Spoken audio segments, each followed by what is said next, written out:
আসসালামু আলাইকুম। কয়দিন ধরে বাংলাদেশে কিছু মানুষের উদয় হয়েছে, তো এর মধ্যে কয়টা বারো ভাতারি আছে। হ্যাঁ, এই বারো ভাতারিগুলা মায়া মানুষের নিয়ে কথা বলবো না বলে তারপরে না বললেও পারি না, বলতে গেলে আবার ভাই মুখ টুক ঠিক থাকে না, তখন আপনারাই বলেন ভাই আপনারা এইগুলোতে মানায় নেওয়ান। এই বারো ভাতারিদের আমি কি নামে ডাকবো আমারে বলেন? এই যে হুমায়ুন আহমেদের নাতিটা, এই সরি বউটা, এই যে শাওন, তারপর ওদিকে ওই যে 13 গরুর মালিক সুমনের এক রাতের খাট যোদ্ধা, তারপরে আরেক মহিলারে আমি চিনি না। মহিলাটা মানে ভয়ঙ্কর একটা কাজ করেছে। সে জুলাই ঘৃণা স্তম্ভ নাম দিয়া 4-5টা লোক নিয়ে সে সেখানে জুতা পেটা করেছে। ভাই 2 বছর হয় নাই, ওর সাহস হয় কেমনে? আরে ভাই, জুলাই আন্দোলন, জুলাই বিপ্লব, এটা আমার গর্ব। আমি ইলিয়াস হোসাইন এই জুলাই আন্দোলনের একজন পার্টিসিপেটর। আমি যেইভাবেই হোক আমি এটা সমর্থক। হাসনাত একজন সমর্থক, নাহিদ একজন মানে যোদ্ধা, ওরা তো সরাসরি মাঠে যুদ্ধ করেছে। ভাই আমাদের মতো এরকম 2জন 4জন 5জন মানুষ খারাপ হয়ে যাইতে পারি, করাপ্টেড হয়ে যাইতে পারি, দুর্নীতি করতে পারি। জুলাই আন্দোলন একদম মানে কি বলবো, একদম পিওর পবিত্র। এইটারে ঢালাওভাবে আপনি যা মনে চায় তাই বলবেন, এটা যারা বলতে দিচ্ছেন তাদেরকেও বলি ভাই, এই জুলাইয়ের কারণে আজকে চেয়ারে বসছেন। এই জুলাইয়ের কারণে বাংলাদেশে আজকে সিনা টান করে তারপরে পুলিশের পাহারা নিয়ে রাস্তাঘাটে চলতে পারেন, পতাকা টানায় তারপরে এলাকায় যান। এটারে একটু সম্মান করেন। এরা যা মনে চায় তাই করবে, যা মনে চায় তাই করতে দিবেন না, এদেরকে করতে দেয়া যাইতো। এই যে আজকে যে মহিলাটা, এই যে সুমনের যে বান্ধবীটা, খাটযোদ্ধাটা, এই মহিলা আওয়ামী লীগ করতো। 2023 সাল পর্যন্ত তার হাসিনার জন্মদিনের ইটি করে আসছে সে। তো আওয়ামী লীগের মাল এগুলি, আওয়ামী লীগের নেতা টেতা এদের মনোরঞ্জন করত। তো এই মনোরঞ্জন করা মাগিগুলা যখন কিনা আপনার আইসা এখন নীতি কথা বলে, বাবারে বাবা, মেহের আফরোজ শাওনের নিয়া ওই যে রাকসুর আপনার জিএস আম্মার আম্মার একটা কথা বলছে, সেইটারে বলে টোকাই ও 2 লাখ টাকা কই পায়। হ্যাঁ, ও ঘোষণা দিয়েছে না 2 লাখের, কই যায় ও টোকায়, ও টিউশনি করলেও বাংলাদেশে 2 লাখ টাকা কামাচ্ছে। ওর বাপ মা কি মানে ফকিন্নি নাকি? তোর খাট কাঁপানোর টাকা, তোরটার হিসাব দে, তুই ওর হিসাব নিতে গেছিস কেন? তুই খাট কাঁপায়, তার তোর ইনকামের উৎসটা কি? তো খাট কাঁপায় তারপরে তুই এত মানে গর্জিয়াস লাক্সারিয়াস তুই জীবনযাপন করিস? তুই কই থেকে কামাইছিস? কয়টা কেসি করছিস তুই? শুরুই তো করিস না এখনো। কয় টাকার মালিক হয়ে গেছিস? ও যায় আম্মারের টাকার হিসাব নেয়। এখন ওদের একটা টার্গেট আছে ভাই, ওরা যে এমনিতে এমনিতে এগুলো করে তা না। এ একটারে দেখছেন না, নানারে বিয়ে করছে। কেন বিয়ে করছে? ওই যে হুমায়ুন আহমেদের নুহাস পল্লী টল্লী হাবিজাবি আছে, ভালোবাসা যে বিয়ে করছে। ভালোবাসা যদি বিয়ে করতো ঠিক আছে, তার যার যেমন পছন্দ হয়েছে ওকে করলো। আগে এখানে সেই ওর এই হুমায়ুন আহমেদকে মেরে হত্যা করে রেখে গিয়েছে, ও খুনি। এই যে এখানে বেলভি হসপিটালে তার চিকিৎসার আগের রাতে সে মদ খেয়েছে। হ্যাঁ, লোকটারে হসপিটালে পর্যন্ত নিয়ে যায়নি, মাতাল হয়ে পড়েছিল বন্ধু টন্ধু নিয়ে। এই হইল সে, টাকা পয়সার জন্য শুধুমাত্র এই লোকটা করছে। তো এই যে এক রুচির দুর্ভিক্ষ, এই রুচির দুর্ভিক্ষর হওয়া ওলা এই যে এইসব মহিলাদের কাছ থেকে এখন দেশপ্রেম জুলাই নিয়ে কথাবার্তা শুনতে হয়। ওরা কোথায় ছিল আজকে? এই মহিলা সহ যেই কয়টা, আনিস আলমগীর, আব্দুল নূর তুষার, জয় মামুন, মঞ্জুরুল আলম পান্না, তারপরে গোলাম ময়লা রনিরে তাও ছাড় দেওয়া যায়, ও তো তাও হাসিনার বিরুদ্ধে বলতো 2-4টা। তা এরকম আরও অনেকগুলো আছে যারা এখন নতুন করে, এই যে ফজা পাগলা, এরকম নতুন করে কিছু লোক গজিয়েছে, যারা কিনা এখন মানে সব জায়গাতে তারা ন্যায় বিচার চায়। মনে হয় যেন বাংলাদেশ এখন মক্কা শরীফ হয়ে গেছে, এখানে কোনো পাপ টাপ কোনো কিছু হবে না, সব কিছু একসাথে ভালো চায়। আরে ভাই, সমালোচনা আমরা করব, আমরা সমালোচনা করে দেখিয়ে এসেছি আমরা বিক্রি হই না। অতএব সমালোচনা এখনও তারেক রহমানের সমালোচনা করলে আমরা করব। তোরা করবি কেন? তোরা কে? তোরা এই 15 বছর কি করেছে? একটাই দেখা, এই দেশে গুম হয়েছে, খুন হয়েছে। এই 2টা বছর আগে জুলাই আন্দোলনে বহু আওয়ামী লীগের লোকজনকে দেখেছি, তারা আওয়ামী লীগের বিরুদ্ধে এইখানে মিছিল করেছে, এইখানেও দেখেছি। তোরা কি করেছিস? একটা অক্ষর লিখেছিস? তোদের ফেসবুকে তখনও পর্যন্ত এই শেখ হাসিনাকে আরও হত্যা করার জন্য উদ্বুদ্ধ করা পোস্ট আমরা দেখেছি। 2025 সালের মাঝামাঝিতে, আমার ঠিক মনে নাই ওই কথাগুলো, এখন আমার খুব মনে হয়, কেউ একজন আমাকে ফোন করে জানাইছিল যে একটা পত্রিকার সম্পাদক এই আনিস আলমগীর, আব্দুল নূর তুষার, তারপরে মঞ্জুর আলম পান্না, এরপরে আরও আরও অনেক কজনের নাম বলেছিল, তাদেরকে এই মাসুদ কামাল, এদেরকে একটা পত্রিকার সম্পাদক কোনো একটা রেস্টুরেন্টে তাদের নিয়ে তারা এই গেট টুগেদার করেছে, সেখানে তাদেরকে টাকা বান্ডেল দেওয়া হয়েছে, যেই টাকা এসছে হলো আওয়ামী লীগের কাছ থেকে। উদ্দেশ্য কি? উদ্দেশ্য হলো এদেরকে সেখানে রোকেয়া প্রাচী ছিল, এই একসাথ করে তারপরে এই নতুন করে আওয়ামী লীগের তো এখন কথা বলার কেউ নেই, আওয়ামী লীগের তো সব শেষ, এই নতুন করে একটু আলোচনায় রাখার জন্য আওয়ামী লীগকে যতটুকু বাঁচানো যায়, আওয়ামী লীগের লোকজন তো আর একজনও নাই যারা এটা নিয়ে বলবে, সো এদেরকে দিয়ে এই কথাগুলো বলানো। আপনার মনে করার কোনো কারণ নাই সুমনের এই খাট যোদ্ধার, এই যে হুমায়ুন আহমেদের নাতনি, এগুলো খামোখা দেশপ্রেম, হাসিনা প্রেম, আওয়ামী লীগ প্রেমের কারণে তারা এগুলো করে। টাকার জন্য শাওন কি করতে পারে ওটা তো হুমায়ুন আহমেদকে বিয়ে করে আমাদের দেখিয়ে দিয়েছে, ওর বাপের প্রচুর টাকা, কিন্তু এরপরে এই মহিলাই টাকার লোভ সামনে, তোর জীবনটাই তো সারখার, তোর একবার জয় মামুন খায়, একবার ওই খায়, একবার সে খায়, খাইতে খাইতে তোর অবস্থা শেষ করেছে, এখন তো আর কেউ খায়ও না, এখন সুগার মাম্মি হইতে হবে, তোর টাকা দিয়া পোলা পান্ডে ওইখানে উৎপাত করাইতে হবে, এছাড়া তোরা তো কেউ খাবে না, তোর ঝুলে গেছে সব কিছু, তো তোরা খাবে ডাকেরা। এই কথা দেখছেন, এখন এদের নিয়ে ভাই কথা বলতে গেলে কিন্তু বাজে কথা চলে আসে, আপনারা বলবেন তখন আবার যে আমি খারাপ, এরা আপনি বলবেন কি বলেন? এদের নিয়ে কথা বলতে গেলে আপনি এর চেয়ে সুন্দর করে আর কি বলবেন? মাগির যে ক্যারকেরানি উঠছে কয়টা দিন ধরে, ওই সারাটা দিন জুলাইন তোরে এই এত নীতিবান, এত নীতি কথা, এত কিছু কই গেছিল? ছোট্ট একটা বাচ্চারে হেলিকপ্টার থেকে গুলি করে মেরে ফেলেছে, কোথায় ছিলি তুই সেদিন? জুলাই নিয়ে একটা কথাও বলতে পারিস নাই, কেউ বলে নাই। তারা আজকে নীতি কথা বলে, তারা এইটা চায়, ওইটা চায়, এরকম চায়, ওরকম চায়। তুই ক্যারের বেটা, বিএনপি সরকার, আমি সে 7 বছর আগে বলে এসেছি, বিএনপি আওয়ামী লীগের মতো এরকম ক্ষমতায় আসলে আবারও লুটপাট করবে, এখনও করে, তাই করে। কিন্তু এই গেল 2 বছরে বিএনপির 6 মাসের কথাও যদি ধরি, একটা মানুষ গুম হয়েছে, একটা মানুষ ক্রস ফায়ারে মারা গিয়েছে, একটা মানুষ খুন হয়েছে, কোথায়? মানে এই রাজনৈতিক কারণে কোথায়, কোন জায়গায় এরকম সেই আগের মতো সেই অবস্থা? মানুষ কথা বলতে পারে যা মনে চায়, আওয়ামী লীগের মানে পক্ষেও কথা বলে, তারপরে তারেক রহমান সে আনিস আলমগীরের ফোন করে। এটাই পরিবর্তন হাসিনার সাথে বর্তমান বাংলাদেশের। অতএব আপনারা এখন মনে করেন যে এই মানুষগুলি তারা এই যে আগে মানে এখন নতুন করে তারা চায়, এইটা চায়, ওইটা চায়, এগুলো এমনি এমনি চায় না, এটা বিশাল অঙ্কের টাকার বিনিময়ে তারা এই কাজগুলো করছে। আমি আপনাদেরকে ছোট্ট একটা প্রমাণ দেই, এই এই এই বাহিনীর সাথে কিন্তু এই যে এই আমতারেক আছে, হ্যাঁ, তো এরা যে এমনি এমনিতেই পরিবর্তন হয় নাই ভাই। একটা জিনিস বলি, 15ই আগস্টে শেখ মুজিবের মতো একটা লোক, মানে শেখ মুজিবরে তো এই দেশের মানুষ ধরেন ও জন্মগত বাটপার, ও তো জাউরা, এমনিতে তো জাউরা, তো অনন্য কুমারের জাউরা একটা মানে অবৈধ শয়তান, তো ওকেও কিন্তু জাউরা, জন্মগতভাবেই জাউরা, মাস্তানি, মারামারি, এগুলো লম্বা বিশাল দেহটেও ছিল, তো মারামারি টারামারি এগুলো যার মধ্যে মানুষ ভয় পাইতো একটু। এই আওয়ামী লীগটাও সে দখল করছে এই যে মাওলানা ভাসানীর কাছ থেকে জোর করে। তো এই জাউরাটা যেদিন মারা যায়, আন্ডা বাচ্চা বুচ্চা সব বিচিতে টিপা মনে করেন ডালিম ভাইরা মারলো।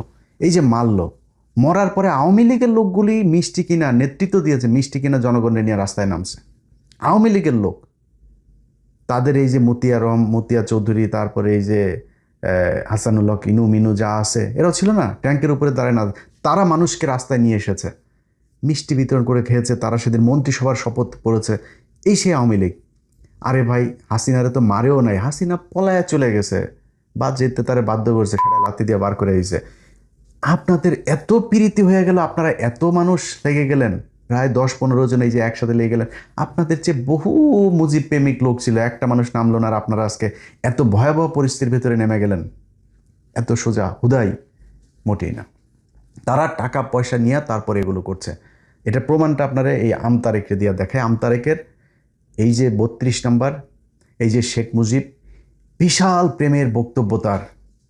আমি অবাক হয়ে গেলাম, আরে 32 নাম্বার ভাঙার আগের রাতে আমার কাছ থেকে টাকা নিল, কত 100 কয় ডলার যেন পাঠাইলাম। ওই ভাই রাতের বেলা অনেক পোলাপান আছে, প্রায় 150 পোলাপান নিয়ে আসছে, ভাই খাওয়ার তো কিছু নাই, টাকা পাঠালাম, সাথে সাথে বিকাশ করলো তার টাকা। আচ্ছা, এই টাকা পাঠানোর পরে আপনার সে ওইখানে ভিডিও টিডিও করলো, সে ভিডিও টিডিও আমার পাঠাইছিল কিন্তু, হ্যাঁ, যে বিশাল আকারে আনন্দ ফুর্তি করছে। আরে সেই আমতারেক বলে যে 32 নাম্বার ভাঙার এটার নাকি বিচার চায়, এটা সরকারের সংরক্ষণ করা উচিত, এটার বিরুদ্ধে কারা কারা কাজ করেছে সবার বিচার চায়। ওর বক্তব্যটা শোনেন, ও যে ওইখানে ছিল আগে সেইটা দেখেন।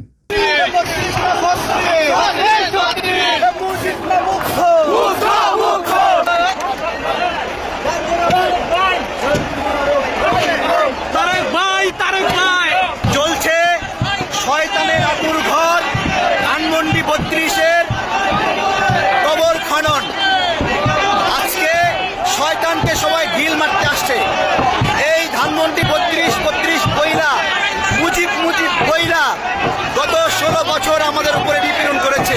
আচ্ছা, এইবার চলেন ওর যে পরে ও কি বলে দেখেন। এই 32 নাম্বার ভাঙা নিয়ে ওর আবার বক্তব্য কেমনে পাল্টাই গেছে শুনেন একটু। ধানমন্ডি 32 ভাঙার যে কার্যক্রম, এটা যে ভুল, এই স্টেটমেন্টটা জুলাই আন্দোলনে অংশ নেওয়া আমার মুখ থেকেই প্রথম আসে। খুব ভালো হবে যে ধানমন্ডি 32 রিস্টোরেশনের কাজ এখনই শুরু করা, এটা নতুন করে আবার পুনর্গঠন করা দরকার, আগের অবয়বে ফিরে এসে দরকার। আমি চলে গেছি কোথায়, ধানমন্ডি 32 চলে গেছি, আন্দোলনকারীদের সঙ্গে চলে গেছে, যে সেখানে আমিও দুটো বাড়ি দিয়েছি। এই যে আমি দিয়েছি, আমি মনে করি আমি এটা সঠিক কাজ করি, এটা মুক্তিযুদ্ধের একটা স্মৃতি স্মারক ছিল, এবং এই জায়গা থেকে আমার খারাপ লেগেছে। আমি বলেছি এটা ভালো হয়নি, খারাপ হয়েছে, খুব পাপের কাজ করেছি। এই একইভাবে শেখ মুজিবের বিরুদ্ধে তার বিশাল জ্বালাময়ী ভাষণ আছে, ওইটা শোনেন আগে। বাংলাদেশের মাটি থেকে শেখ মুজিবের শিকড় উত্তোলন করতে হবে, শেখ হাসিনার শিকড় উপড়ে ফেলতে হবে, উপড়ে ফেলতে হবে। কারণ এরা এই পরিবার মানি ফ্যাসিজম, এই পরিবার মানি স্বৈরতন্ত্র, একবার রক্তে রক্তে মিশে আছে এদের স্বৈরতন্ত্র। এই শেখ পরিবারের কারো বাংলাদেশে রাজনীতি করার অধিকার নাই। আসিফ নজরুল স্যারকে বলবো, হয় শেখ মুজিবের ছবি সরান, আর না হয় শেখ মুজিবের মূর্তি ভাঙ্গার জন্য ছাত্র জনতাকে ফাঁসি দেন, যে কোনো একটা করেন, একটা করেন। ওইটাও বৈধ, মূর্তি ভাঙাও বৈধ, দুটো তো একসঙ্গে বৈধ হতে পারে না। আমি আজকে থেকে, এখন থেকে সকল দপ্তর থেকে শেখ মুজিবের সব ছবি ছড়াই ফেলার জন্য অনুরোধ করছি, দাবি জানাচ্ছি। এবং এমন হতে পারে আমরা গিয়ে গিয়ে সব সরাবো, আমরা গিয়ে সরানোর আগে ক্যামেরা লাইভ করে করে আপনাদের ছবিগুলো সরাবো। সরানোর আগে আপনারা প্রস্তুতি নেন। 7 মার্চের আমাদের যে ঘটনা, সেই ঘটনার অবশ্যই মর্যাদা আছে, কিন্তু এই সকল ঘটনা, এই সকল ইতিহাস নষ্ট করার জন্য আমরা দায়ী না, শেখ মুজিব নিজে দায়ী। 32,000 মানুষকে হত্যা এবং গণতন্ত্র হত্যার মধ্য দিয়ে তার সব অর্জন বিসর্জন সে নিজে দিয়েছে। I am not the responsible, people not the responsible one. এর জন্য তারা রেসপন্সিবল না, শেখ মুজিব এবং শেখ পরিবারের। আমার একটা কথা, যে শেখ মুজিব রাষ্ট্রের প্রধান, শেখ কামাল কে বলেন? শেখ কামাল কেন সিরাজ শিকদারকে গুলি করলো? উত্তর দিতে পারবে? শেখ মুজিব রাষ্ট্রের প্রধান, শেখ কামাল কেন ব্যাংক ডাকাতি করছিল? শেখ কামালের ব্যাংক ডাকাতি, শেখ কামাল এক নামে পরিচিত ছিল, ব্যাংক খেকো ওই সময়। তাহলে এই পরিবারের লিগেসি বাংলাদেশ আবার বহন করবে? আরে হাসিনা আবার যদি ক্ষমতায় আসে, তাহলে আবার একই রকম ভাবে কথা বলবে। সে তো বলতেছে সবাইকে দেখে নেবে, তাহলে আমরা কি সে দেখে নেওয়ার সুযোগ দেব? বাংলাদেশের মাটি থেকে শেখ মুজিবের শিকড় উত্তোলন করতে হবে, শেখ হাসিনার শিকড় উপড়ে ফেলতে হবে, উপড়ে ফেলতে হবে। কারণ এরা এই পরিবার মানি ফ্যাসিজম, এই পরিবার মানি স্বৈরতন্ত্র, একবার রক্তে রক্তে মিশে আছে এদের স্বৈরতন্ত্র। এই শেখ পরিবারের কারো বাংলাদেশে রাজনীতি করার অধিকার নাই। যখন তারা 32,000 নাগরিককে বাংলাদেশে হত্যা করেছে, যখন তারা গণতন্ত্র হত্যার সঙ্গে অভিযুক্ত হয়েছে, যখন 24 আন্দোলনের সময় হাজার হাজার মানুষ মরেছে, তখন তাকে শেখ পরিবারের মানুষ এই দেশের রাজনীতি করার অধিকার হারিয়ে ফেলেছে। এই শেখ মুজিবের পক্ষেই আবার এই আমতারেক বিশাল আকারে ভাষণ দেয়, সেটাও শোনেন। মুজিবুর রহমান যে পরিমাণ জেল জুলুমের শিকার হয়েছেন বাংলাদেশের জন্য, এই দেশের মানুষের জন্য, সেই জায়গায় এইভাবে এই শব্দটা উচ্চারণ করা যায় না, যেটা আমার সহ আলোচক ভাই আলোচনা করেছেন, যে পালিয়ে গিয়েছেন, এভাবে আলোচনা করা যায় না। এই বাংলাদেশে মানুষ আবারও শেখ মুজিবুর রহমান ওনাকে বঙ্গবন্ধু বলেই রাখবে, আবারও এই দেশের মানুষ জয় বাংলা বলবে। বুঝতে পারছেন তো এবার? মানে আসল ঘটনা হইল গিয়া মানি বিকাশ এসছে, তারপরে সবাই ঠান্ডা হয়ে গিয়েছে। তো ওই যে বললাম না, ওই যে আমার গত বছর একটা লোক বলছিল যে ওরা এই টাকা পয়সা ভাগাভাগি করেছে একজন সম্পাদকের মধ্যস্থতায়। এরা এই যে সময় ইসলাম, এই যে জয় মামুন টামুন যেগুলি আছে, এগুলি সব টাকা পায়, মাল পায় ওইখান থেকে। সময় ইসলাম কয়দিন আগেও ইন্ডিয়াতে গিয়েছে, ইন্ডিয়াতে গিয়ে তারপরে সেখানে তাদের সাথে বৈঠক টৈঠক করে এসছে। সো এই জিনিসগুলোরে থামাইতে হবে। দেখেন, বিএনপির কাছে কোনো কিছু চাওয়ার নাই। বিএনপি এই যে আজকে দেখেন স্বরাষ্ট্রমন্ত্রী বলেছেন গতকালকে যে আওয়ামী লীগের রাজনীতি বাংলাদেশে আর হবে না। ভাই, এটাই তো চাই আপনাদের কাছে। এই যে নির্বাচনের আগে আপনাদের বিরুদ্ধে কথা বলেছি, কয়দিন আগে আপনাদের বিরুদ্ধে কথা বলছি, গেল 1.5 বছর ইউনূসের পুরা সরকারটার সময় বিএনপির গুণগান করে এসেছি। বিএনপির চাঁদাবাজি করে ধরা পড়ার পরে সেগুলো কাউন্টার দিয়েছি, যে ইজারা নিয়ে তারপরে এই যে চাঁদাবাজি বলেছে, যে এত বললো যে একটা হাট আওয়ামী লীগ চলে গিয়েছে, তো এখন ইজারা কারা নিবে? এখন তো বিএনপি নিবে ইজারা, সেটা তো তাদের তো এখন আইন মানে ইয়েভাবে নিয়মতান্ত্রিকভাবে করার মতো সময় তো নাই, হাট তো আর বসে থাকবে না, তারা গিয়েছে, এখন সেটারে বানানো হচ্ছে চাঁদাবাজি। এইভাবেও কাউন্টার দিয়েছে। ওই যে মিটফোর্ডের এখানে একটা ছেলের মাথায় পাথর দিয়ে মারলো, সেটারও ভাই কাউন্টার দিয়েছে। মানে বিএনপিরে বাঁচায় রাখার জন্য, নির্বাচনে ভালো করার জন্য যা করার তারা করেছে। ওমা তারা দিয়ে হুট করে এসে আওয়ামী লীগের পক্ষে কথা বলে, এখন এরপরে বিএনপির বিরুদ্ধে কথা বলে। ভাই, আমি তো মাথা বিক্রি করিনি আপনার কাছে। সো আমি তো মানে ফ্লেক্সিবল, আপনি উল্টাপাল্টা করবেন, আমি আপনার পক্ষে থাকবো, কোনো প্রশ্নই আসে না। ইভেন এখনও বলি, এখনও আবার আপনাদের পক্ষে বলি না, এখনও বলে রাখি, আওয়ামী লীগের পক্ষে যেদিন আবার যাবেন ঠিক হাসিনার মতো ওই একই কায়দায় কিন্তু পেছনে লাগা শুরু করব। আপনারা যদি মনে করেন যে হ্যাঁ আমাদের কথায় সমস্যা নাই, আপনার যা মনে চায়, ভাই আমরা যদি কারোর পিছে লাগি না, তার কিন্তু রাজনৈতিক ভবিষ্যৎ অন্ধকার হয়ে যায়। অনেক প্রমাণ আছে বাংলাদেশ, ওই যে গোলাম ময়লা রনি থেকে শুরু করে বহু মানুষ আপনাদের দলের ভেতরে এখন খুব ভালো অবস্থানে আছে, তারাও কিন্তু সোশ্যাল মিডিয়াতে আসিফ নজরুলের অবস্থা দেখেন, পোস্ট করতে পারে না, ইরানের পক্ষে পোস্ট করে সে, তাও পাবলিক তারা গালাগালি করে, এই অবস্থায় পৌঁছে যায়। সো সাবধান, হ্যাঁ আমরা কারোরে ধরতে চাই না, বাট ধরলে কিন্তু খুব ভ্যালিড গ্রাউন্ড নিয়ে তারপরে ধরবো। তো আপনারা এখন এই যে বললেন যে আওয়ামী লীগের রাজনীতি হবে না, ভাই এইটা যদি নির্বাচনের আগে বলতেন আপনাদের বিরুদ্ধে একটা লাইনও বলতাম না।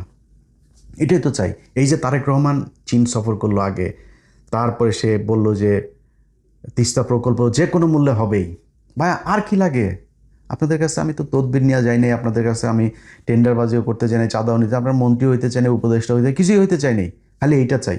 কিন্তু আজকে এই যে জুলাই ঘৃণা স্তম্ভ বানায় তারপরে মহিলার জুতা পেটা করার সাহস পায়, এগুলো এই বুকে রক্তক্ষরণ হয়।